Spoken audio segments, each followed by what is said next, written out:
Hello viewers, আমি কালকে দেখিয়েছিলাম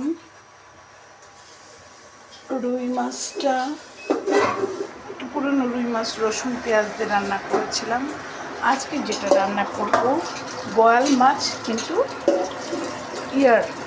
কালিজিরা ফোড়নে বোয়াল মাছ। এই যে আমার স্বাদমতো সমস্ত মশলাই আমি দিয়ে দিয়েছি। হ্যাঁ, এটা ম্যারিনেট করে নেব। আর এই পেঁয়াজটা ভেজে তার মধ্যে মাছটা ছেড়ে দেব। হ্যাঁ,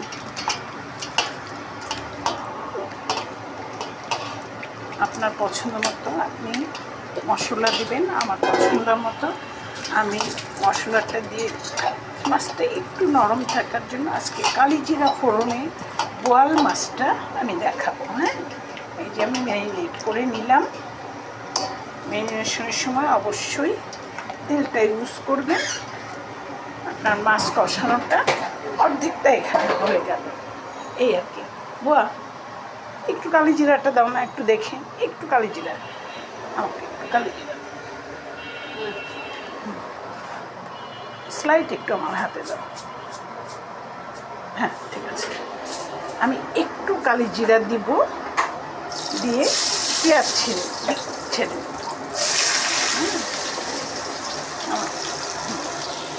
একটু পেঁয়াজ ছেড়ে দিলাম।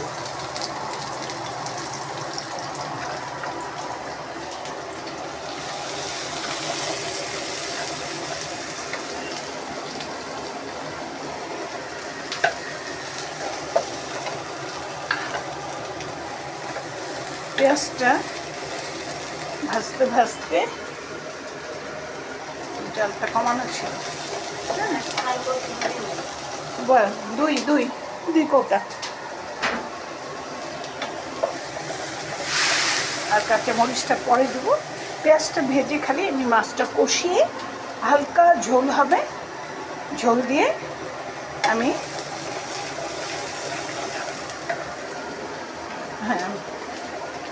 আমি যদি শেষ করতে না পারি আমি ছবি দিয়ে দেব শেষে। আমার এই কাজটুকু করতে যতক্ষণ লাগে আমি ততক্ষণই দেখাবো। পাঁচফোড়ন না, কালিজিরা ফোড়নে বোয়াল মাছ। হ্যাঁ, কালিজিরা ফোড়নে বোয়াল মাছ। আমি এই যে মাছটাকে আমার স্বাদ মতো মশলা দিয়ে ম্যারিনেশন করে নিয়েছি। এটা একটু সাবেকি রান্না। আজকে আমি রাঁধছি সরিষার তেল। বোয়াল মাছটা এই জন্য বোয়াল ইলিশ মাছ আমরা সরিষার তেল দিয়ে খেয়ে থাকি।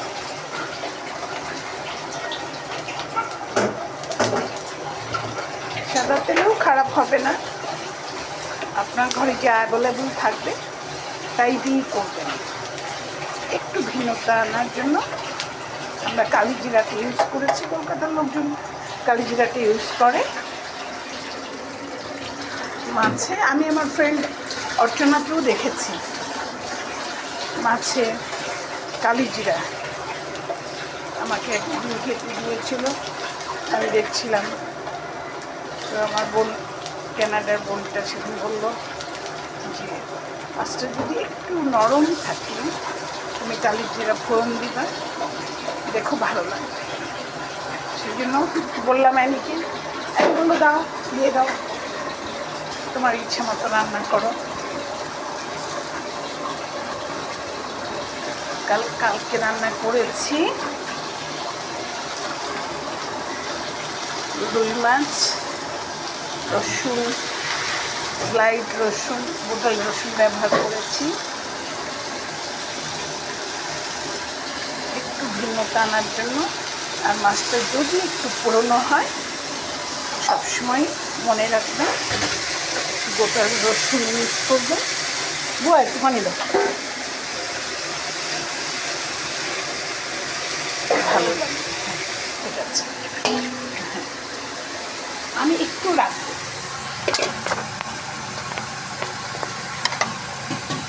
আজকে আশা করছি দেখা যাবে। মাছগুলা ছেড়ে দিয়েছি আস্তে আস্তে বসানোর জন্য। পানি দিয়ে নিলাম। এখন একটু টস করার জন্য মোবাইলটা রাখলাম টস করার জন্য।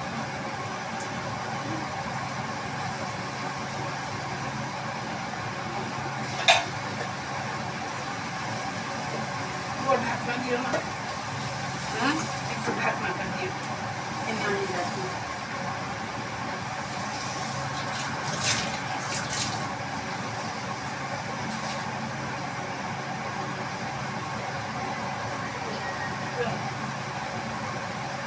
আস্তে আস্তে করে মাছটা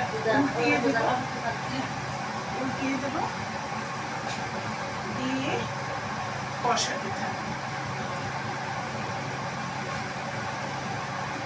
এইভাবে একটু পানি দিয়ে কষিয়ে নিয়ে রান্নাটা শেষ করবো।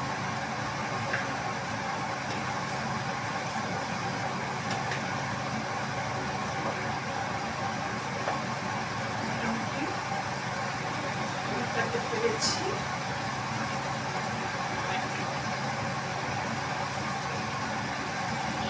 এইভাবে একটু একটু করে পানি দিয়ে আমি কষিয়ে নিই।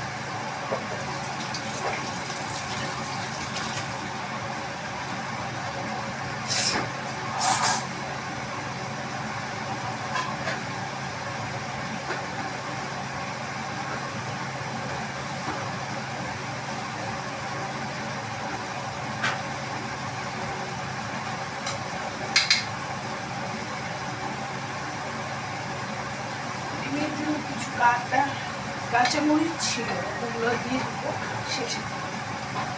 আমি আরেকবার টস করার চেষ্টা করব।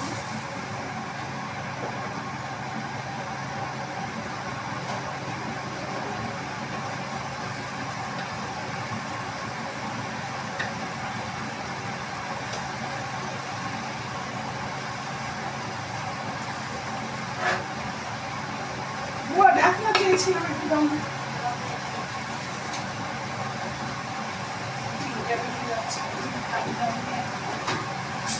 পানি বেশি হয়ে যায় তোমার, পানিটা এতটুকু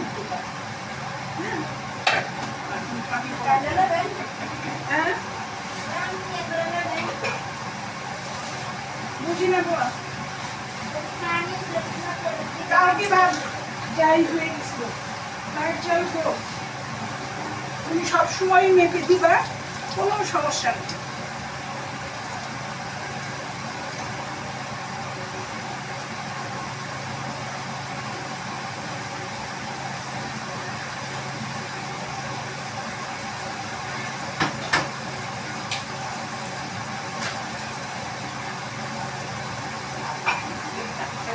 চলিয়ে দিলাম, একটু টস করে দিচ্ছি।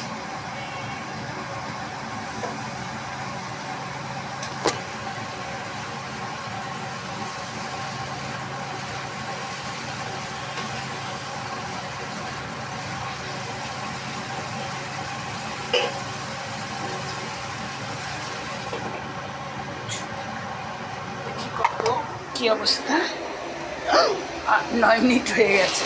এইভাবে কষিয়ে কষিয়ে আমি একটু ঝোল দিয়ে তারপর এতটুকু পরিমাণ ঝোল রাখবো, এটাই, আর কিছু না। শুধু কাঁচামরিচ দিয়ে দেবো, তারপরে ছবি নিয়ে আপনাদের দেখাবো। তো এইভাবে বোয়াল মাছটা আপনারাও রান্না করেন, এই প্রত্যাশা। আল্লাহ হাফেজ।